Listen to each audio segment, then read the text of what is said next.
Hey, you. Thanks for tuning in. Just a quick heads up, this episode is rated R, so expect that there will be some language that you may not want your kids to hear, lots of adult topics, and quite possibly some explicit conversations about sex. This episode is probably not safe for work, though, I guess it depends on where you work. Welcome to Pleasure Central Radio, the place to rethink the assumptions we don't even realize we are making that keep us from getting what we truly want out of work, life, and love.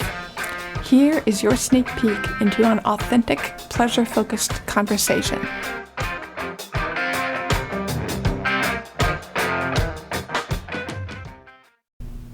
My guest today is Wendy Newman. She's a media-celebrated author and a dating, sex, and relationship expert who's led hundreds of workshops and revolutionized the lives of 70,000-plus women internationally.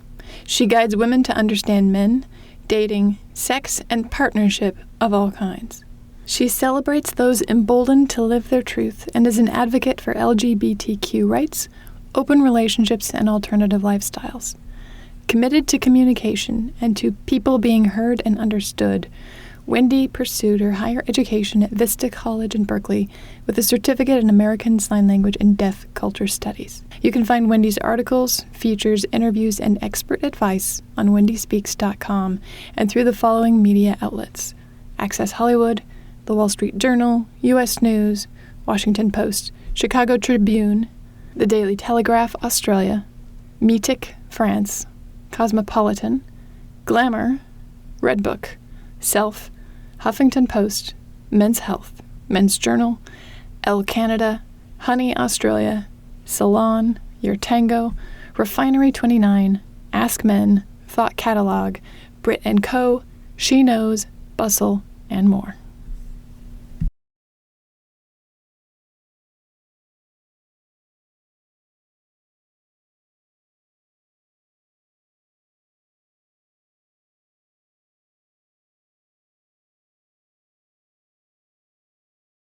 Welcome back to Pleasure Central Radio, Wendy. Hi.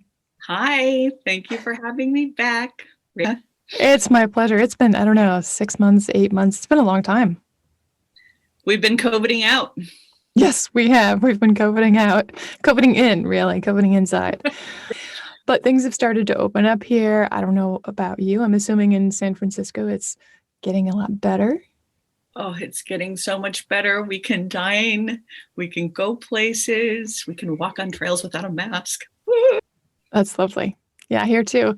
So we didn't have a particular topic of conversation that we wanted to come in today, but since we haven't seen each other in so long, I know that we both have some new things going on and probably some new perspectives. Like this is, to be honest, I, as a poly person who chose polyamory over 20 years ago for myself, I never really expected to find myself in a situation where my one lover had to be connected with me and not very many other people.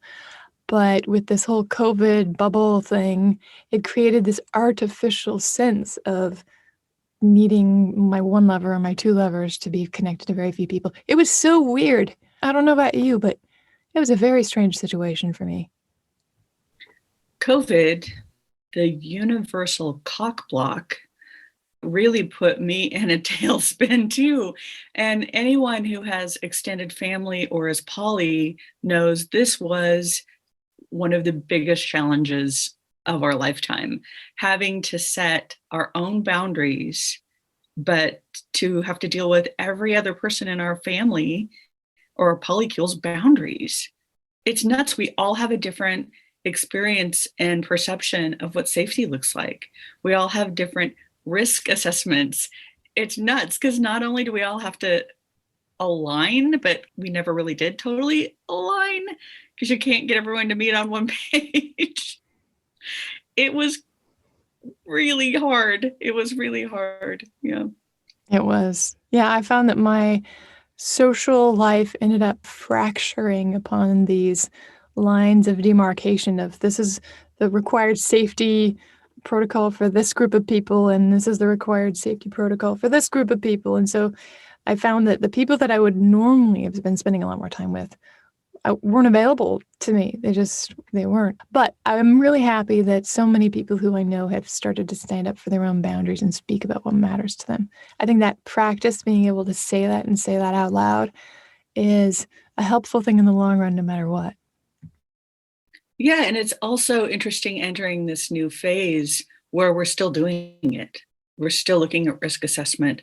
Some of us are wanting to rip off our masks and run full steam ahead into the street, where others are more reluctant and have, like my metamor, she's very introverted and she's fine. She might not step out real quick. She's not real interested in re-engaging out in the world in a big way. So this next phase, even though in our brains, a few of us are thinking it's almost over, there's this whole new PTSD re-entry business that we're about to do. It's going to be interesting. Yeah, it is. And the fact that people are going through that at different rates as well is, another interesting layer of being able to communicate and speak. Yep. But I will say, I had my first real tango experience this week in 14 months, I think. And I danced 7, 8, 9 songs. I don't remember. It was a good amount. And it was so nice to be held, to be in someone's arms, to be moving and to feel my body moving as if it's, I don't know. It was lovely. Yeah. I think for me, the first amazing experience was going to visit my best friend who lives an hour and a half away, and to be able to not only hug her, but I hugged her husband and I grabbed the 17-year-old son, and I got to hug 3 people. I feel like I've hugged the same 3 people for the past year, and I got to hug a different set of 3 people. It was so great.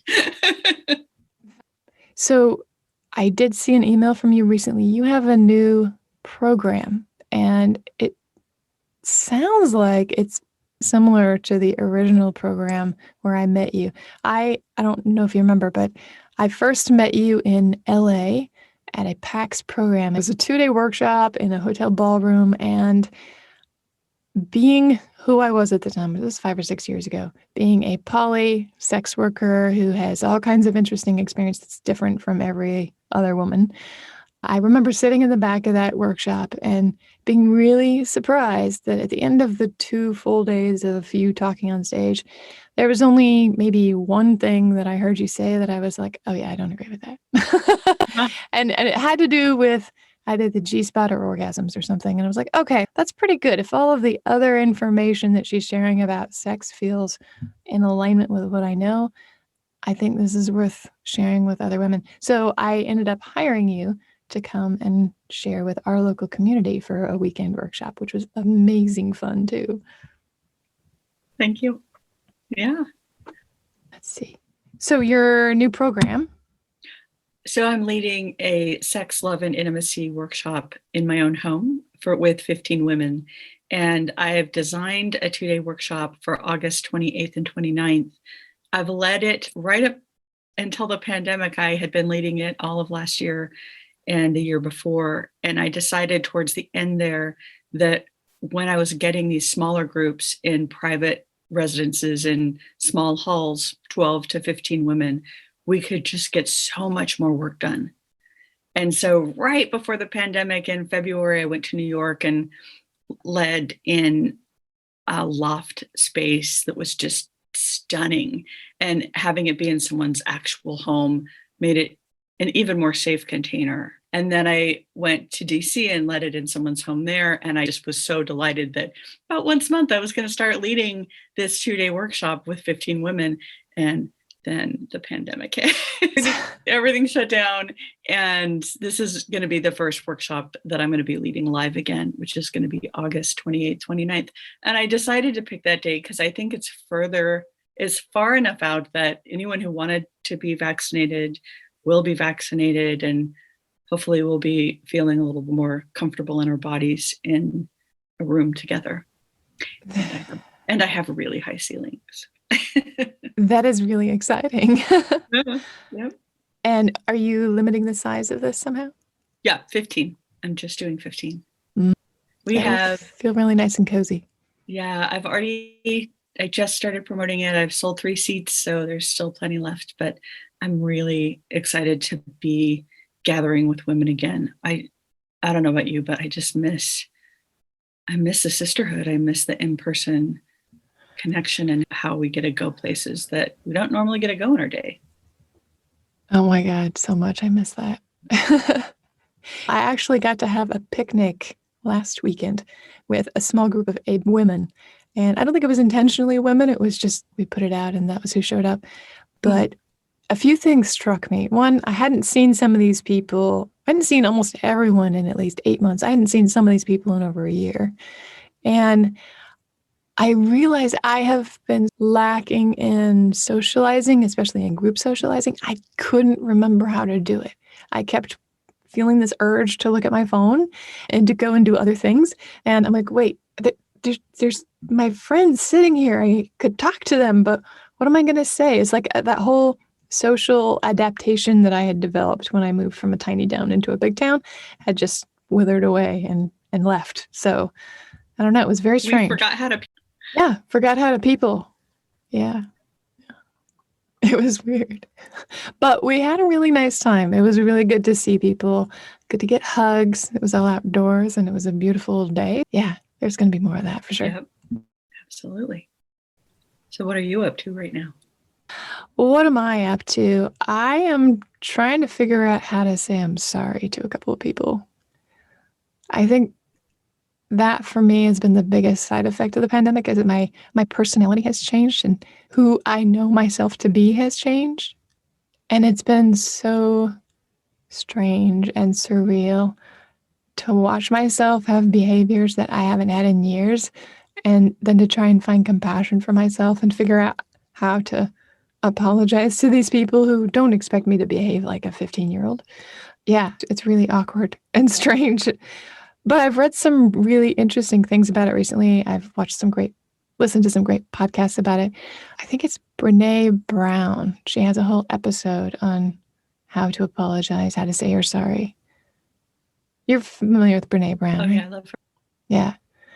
And I think it was a 2-piece episode. She had somebody else on the show. It was really good. One of the things that really struck me out of that, though, was that in order to really give a good apology, one has to have a pretty wide platform of self-worth to stand on in order to truly apologize to somebody. That makes sense. I haven't learned how to formally apologize, or I didn't watch the Brene Brown and I haven't really dug into that on like the best way to do it. But for me, I think you're right. You have to have a lot of confidence because for me, when I apologize, I know that I have to be willing to absolutely get what happened for them. I have to be able to first say all of the things as vulnerably as I can from where I sit and what I can see, starting with, wow, I think I really fucked up. Or I just blurted something and I really didn't mean that, or whatever the thing is, and just really live in their world and be willing to ask them, how was that for you? What do you need me to apologize? What parts do you need me to apologize for? Interestingly enough, in my world, I end up apologizing before I ever know that they need it, just because my life is pretty boring. But when I'll jump in and say something like to Taz, I'll say, wow, I just noticed 5 minutes ago, I was being condescending and I'm really sorry about that. I actually really love you and I don't want you to have that flavor of me ever. So that was really shitty. I'm sorry for that. And luckily the people I'm around are like, oh no, you're great. No, come on now. Receive. Be honest. Be honest. That was like big sister asshole there. Come on. So even with your people, you might need to coax them into receiving to restore yourself back to the original connection and intent of love or whatever it is with that person, affinity. It's really interesting that you say that because there have been some things that I've been trying to figure out, okay, how do I make up for this? And some of the people that I'm apologizing to are just like, no, you're fine. I don't want to hear it. I'm like, in my opinion, it needs to be said. If you don't want to hear it, I'll have to say it to the air and let that be enough. But that is really tough. Some of those relationships I found have just never been the same because this person is not willing to hear, is not open to being present to it. And then the other way around. Yes, I have apologized for some things, but there are some things that I felt needed to be apologized for, and they have refused to go there. And I think, I don't know what else to do in those situations except that relationship is just going to die, I think. Yeah, die or be limited. If someone says, I don't want to hear it or they don't want to receive it, I would probably end with well, I need you to know I love you, or I need you to know that I care about you, or I need you to know that this relationship matters to me, depending on who that person is. And instead of die versus alive, I just think of it as like the rings, right? Are you in the inner circle? Are you in the inner circle? Or are you on the fringe of the outer circle? They don't have to go away. They're just not going to get to be a part of the inside scoop if they're unwilling to clean things up and have things cleaned up for them and be vulnerable. It sounds like you're a bigger person than I am, to be honest. No, and the truth of the matter is this is all coping mechanisms we learned as kids. I learned to fall on my sword and take one for the team. That isn't emotional maturity. That's a trauma mechanism, right? So if you live in my world, in my personal sphere of tight-knit group, there's a couple of things to know about me. One, don't take advantage of me because I will give and give. My people know, they know that about me, and they're kind and respectful about that, and they don't. The people who aren't respectful quickly find themselves on the outside of the ring. And they also know that I will fall on my sword from a trauma response from childhood, so they don't take advantage of that. So it's not emotional maturity. It's finding the right people who you can trust to be your absolute most vulnerable with, who won't run you over.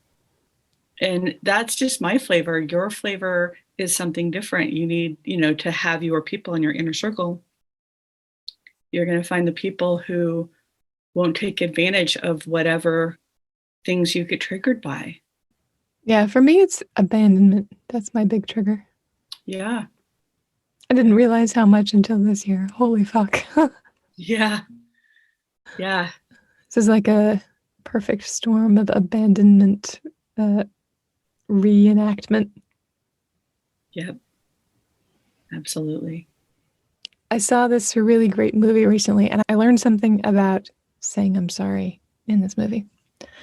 It's a kids' movie called Finding Ohana. It's very sweet. It's set in Hawaii. And are you familiar with Ho'oponopono? Have you heard that before? Oh, yes. I know the word. I don't remember what it means. Yeah, I don't know very much about it. I just know from the spirituality groups that I've been around for a long time, there's always someone who is curious about Ho'oponopono. My understanding of it is that it's a Hawaiian spirituality practice, and it has 4 components to it. Thank you. I'm sorry. Please forgive me. And I love you. And in this movie, I'm not going to do any spoilers, but I'm going to give a kind of description of it. In this movie, there is a daughter-father conversation in which they use Ho'oponopono to bring together a great rift in their relationship. They each say, I'm sorry for something, just like one sentence from the heart. And then they each say, please forgive me for one sentence from the heart. And then they say, thank you for one sentence from the heart. And then I love you and one sentence from the heart. And it is incredibly touching. That's beautiful. So one of the things that I've started doing that is adopting that mindset and adopting that conversation practice without the people in my life, with the people who I feel I want to say sorry to, or I want them to say sorry to me, and having that be an experience. Even though I'm the only one that's experiencing it, it still seems to be very helpful. Yeah. It's really beautiful. I like all of the pieces of that because it just feels like it brings you back to connection. Yeah, I think it does. Yeah, I feel As you were sharing the 4 pieces, I was thinking about what I did last weekend.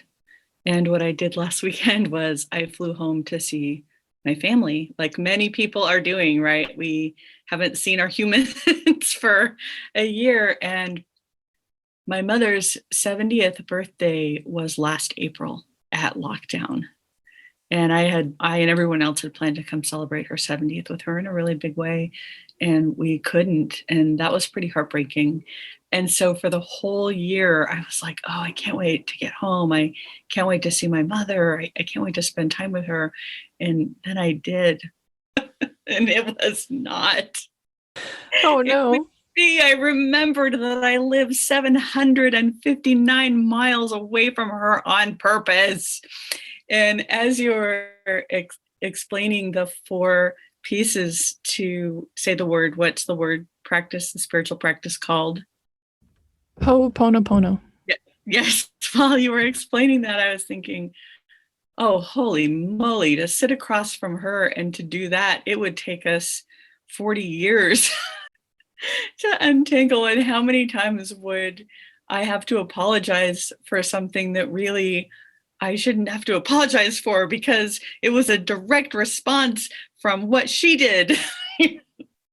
So I can also see, especially in entangled long-term relationships, apologizing for one thing. How do you separate the thing you're apologizing for from the reason you did it? How do we separate those so it can really be on an authentic apology instead of lip service? Yeah. All right. So when I watched that movie and I saw that conversation, one of the things that struck me is that they were overarching. I guess I am going to give a couple of spoilers here. Stop listening if you don't want to hear them, or listen if you do, because it's not going to ruin everything. It'll still be worth it. It was overarching apology. So it was like, I am sorry that I was too afraid to stay and be with you in your fear. And that was the sorry, right? Yeah. So that covered a whole lot of things, not just 1 or 2. Yeah. Yeah. Yeah. Could you do that kind of thing with your mom? What I was thinking about specifically, because you had mentioned abandonment, was I'm really sorry that I abandoned you and never came back. That I moved 2 states over and she lived her whole life in the state she grew up in with her brothers and sisters. So I feel responsible for that abandonment and I'm not sorry. What are So you sorry about? I'm sorry she's hurt. I'm sorry that she feels alone. And as she puts it, I'm sorry I ruined the best years of her life by not living in her area. What if that morphed into, and I don't know if it's something you can actually be sorry for, but it sounds like it. What if that was, I'm sorry for not being able to participate in the kind of loving relationship that I wanted?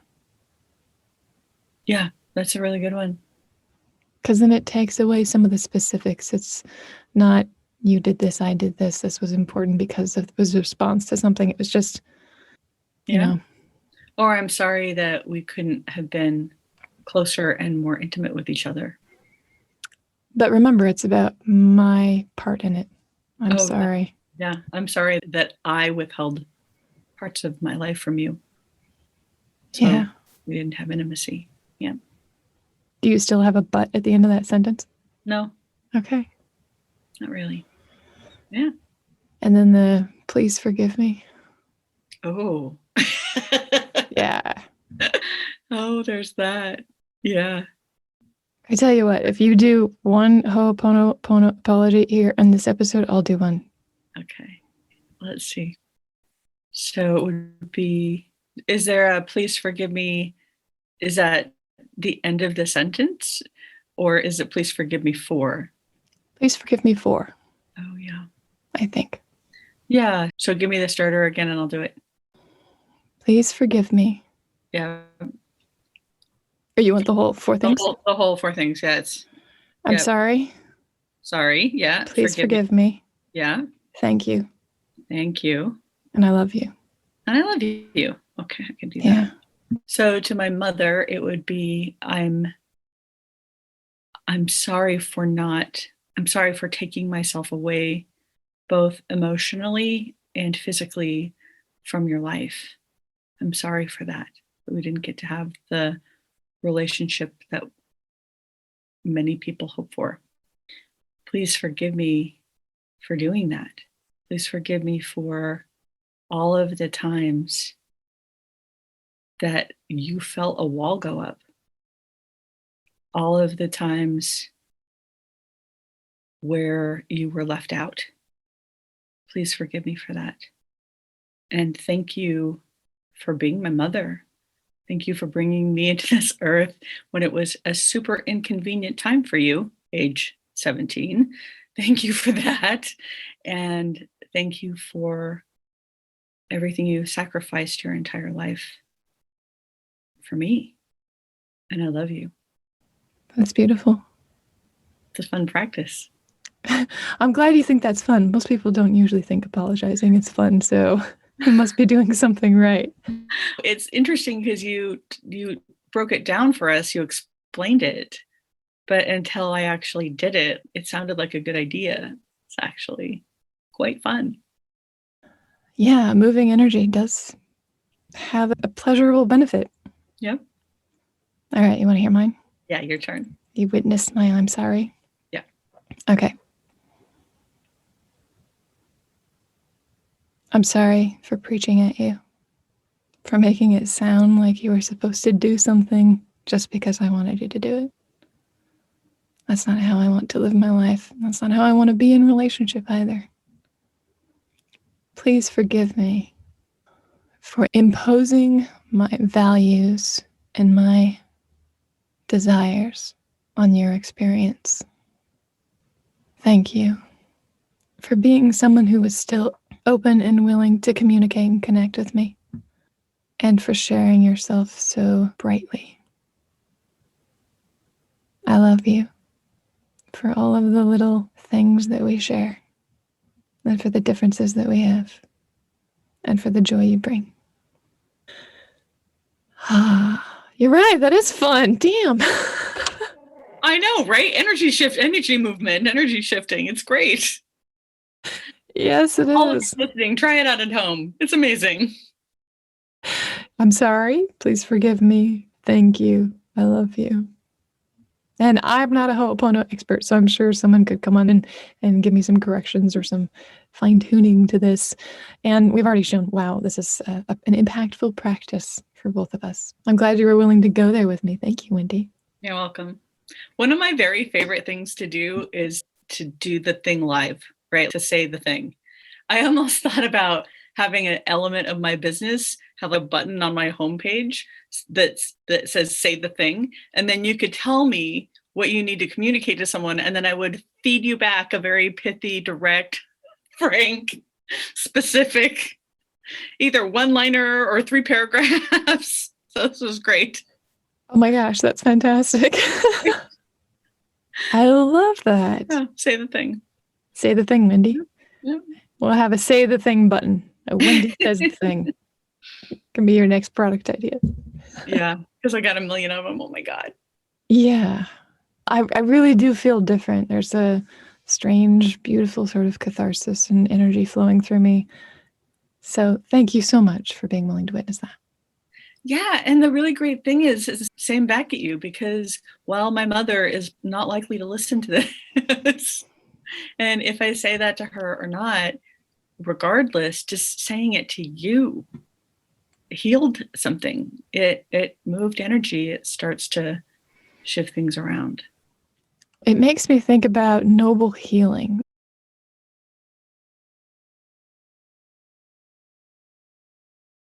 That's one of those things that I learned from Alison Armstrong, that I've had work out really well sometimes and also not really well at all. Yeah. But this feels different for some reason. Do you have a sense as to, since you've practiced both now, do you have a sense as to the difference? I don't. And I've actually made changes to the way I do noble healing. So I'm not even in touch with the way Allison does it anymore. I have a much shorter version of a quick and dirty version for getting it done that works much better for me. But for my version of healing, it's very similar. Yep. Very similar. I'd be really curious to hear your version someday because, gotta be honest, using the noble healing about a year ago, I'm not an expert at it and I hadn't done very much of it, but it did seem to make things worse instead of better. I think part of that was my partner was pretty fed up with listening and didn't really want to hear what I had to say anymore and was just tired of me complaining. And that's not really the right space to go into that with. Yeah. But this feels very different. Yeah. Did you have something else you were going to say right there? Oh, yeah. I try to not have my partners do noble healing. I'll turn to someone else, like a girlfriend or someone that isn't tapped by me a lot, someone who I'm over giving to them. So it's my turn, right? That's an opportunity to use noble healing. And I'll use a bestie or something like that. I rarely use my partners for that. Partly because I just think unconsciously that thing could happen. Like we already have, I do a full moon ritual with my partner, Dave. And so every full moon, we ask each other a set of 16 questions back and forth. I designed the questions. They're available for anyone who wants them. If anyone is trying it out newly, I don't recommend doing all 16. It's too much. It's too much communication. Pick like 4.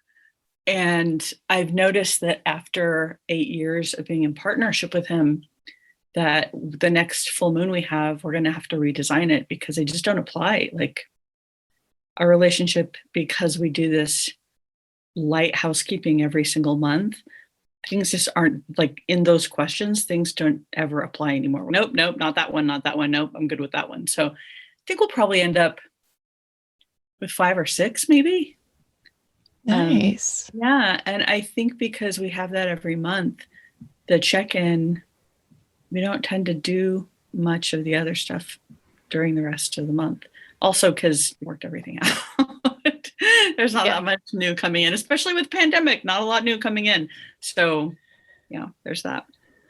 Yeah. That's a good point of doing it with besties and girlfriends and things. I think, so the person who I'm talking about, we had done the full moon ritual and loved it. We'd been doing it for a year and a half or so. It was really helpful. But asking this person in the short amount of time that we had together to do the noble healing really wasn't that great of an idea. I just didn't know who else to turn to in the middle of the pandemic. I didn't even have besties that I was getting to spend very much time with. So it was, again, like I said at the beginning of this episode, it was that mindset of this is all fucking with my head and fucking with the way that I normally have to keep myself balanced and thoughtful and aware as a poly person. So yeah, it sucked. What happened? Yep. It keeps getting depressing. when I edit this, hopefully I'll find some way of making a slightly more upward thread. If you want to. How do I or someone who happens to be listening to this episode sign up for your workshop?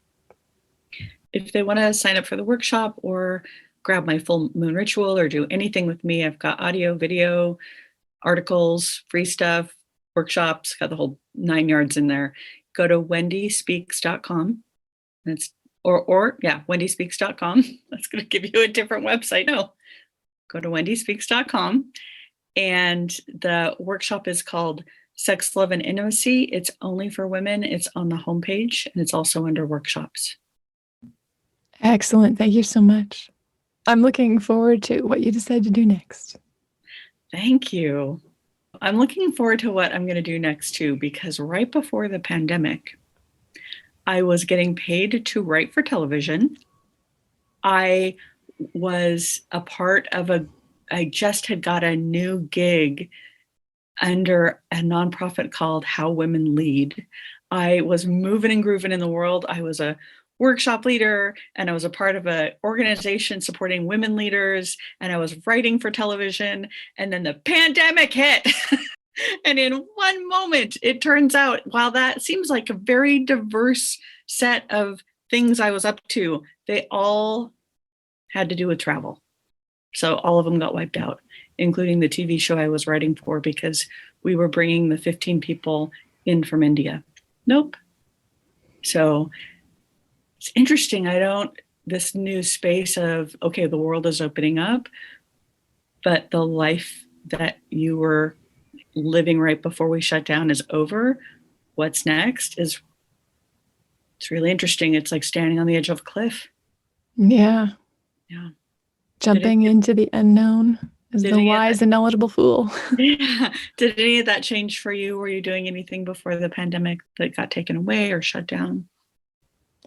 Yeah, though I don't know how much of that is different for me. Like for me, I think most of the things that I was doing before, I'll be able to do again if I want to. The question is that what I want?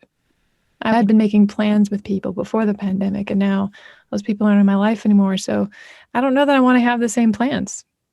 Yeah, and with a year to sit and think about what we're up to, don't know if we want the same plans. So wishing everybody listening a healthy, happy re-entry into a new life you love, whatever that looks like. And hopefully lots of sex and intimacy as well. Oh, yeah. Excellent. Thank you so much, Wendy. It's a pleasure to have you here on the show. Thank you so much for having me back. It's always so good to be with you, Rebecca. Thanks for listening to Pleasure Central Radio, hosted by me, Radiant Rebecca. My guest today was Wendy Newman. Today's episode was written and researched by me, technical production by me. I get significant creative feedback from my beta listeners. For this episode, special thanks goes to Sam, Bob, Eli, Tom, and Chris. And of course, to the woman I was apologizing to in the episode, thank you so much for the inspiration and the growth. I look forward to the pleasure of your company on the next episode, and another reason to grow up.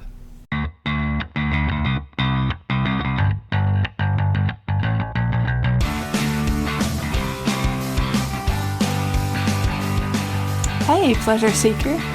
Well, that's it for today's conversation. Here at Pleasure Central Radio, we love using conscious communication, science geekery, and copious amounts of true pleasure to improve our partnerships, our money, and our love lives. And we hope you do too. If you loved what you heard here, we'd love a review. You can listen to other episodes of the podcast and read thought-provoking essays or poems written by me, Radiant Rebecca, by checking out the blog on pleasurecentralpodcast.com. Sign up to hear about new episodes immediately at pleasurecentralpodcast.com.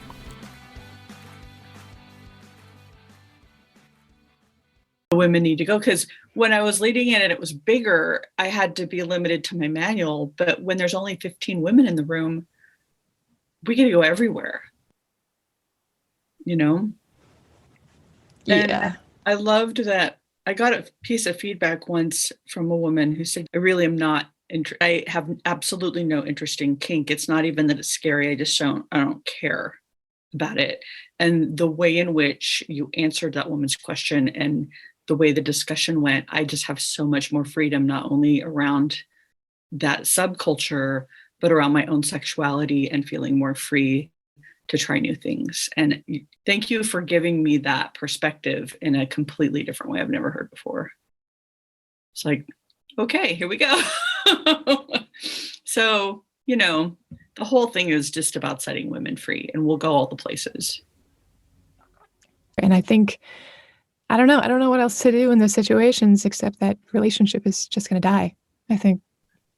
Yeah, die or be limited. If someone says, I don't want to hear it or they don't want to receive it, I would probably end with well, I need you to know I love you, or I need you to know that I care about you, or I need you to know that this relationship matters to me, depending on who that person is. And instead of die versus alive, I just think they're just not going to get to be a part of the inside scoop if they're unwilling to clean things up and have things cleaned up for them and be vulnerable.